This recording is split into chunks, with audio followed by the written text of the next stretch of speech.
Daily Bible word தமிழுக்கு அன்புடன் வரவேற்கிறோம். இன்று மே 12, 2026, பாஸ்கா 6ஆம் வாரம், செவ்வாய். நான் போகாவிட்டால் துணையாளர் உங்களிடம் வரமாட்டார். யோவான் எழுதிய தூய நற்செய்தியிலிருந்து வாசகம். அதிகாரம் 16. இறை வார்த்தைகள் 5 முதல் 11 வரை. அக்காலத்தில் இயேசு தம் சீடரை நோக்கி கூறியது: இப்போது என்னை அனுப்பியவரிடம் போகிறேன். ஆனால் உங்களுள் எவரும் நீர் எங்கே போகிறீர் என்று என்னிடம் கேட்காமலேயே நான் சொன்னவற்றை குறித்து துயரத்தில் மூழ்கியுள்ளீர்கள். நான் உங்களிடம் சொல்வது உண்மையே. நான் போவதால் நீங்கள் பயனடைவீர்கள். நான் போகாவிட்டால் துணையாளர் உங்களிடம் வரமாட்டார்.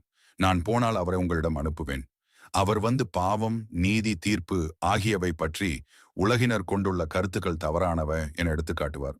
பாவம் பற்றி அவர்கள் கருத்து தவறானது, ஏனெனில் என்னிடம் அவர்கள் நம்பிக்கை கொள்ளவில்லை. நீதி பற்றி அவர்கள் கருத்து தவறானது, ஏனெனில் நான் தந்தையிடம் செல்கிறேன், நீங்களும் இனி என்னை காண மாட்டீர்கள். தீர்ப்பு பற்றி அவர்கள் கருத்து தவறானது, ஏனெனில் இவ்வுலகின் தலைவன் தண்டனை பெற்றுவிட்டான். இது ஆண்டவரின் அருள்வாக்கு. இறைவா, உமக்கு நன்றி. தினசரி நற்செய்தி வார்த்தைகளுக்கு daily Bible words Tamil channel subscribe பண்ணுங்க.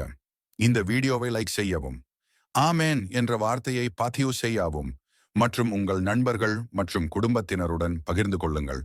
கடவுள் உங்களை ஆசீர்வதிப்பாராக. ஆமேன்.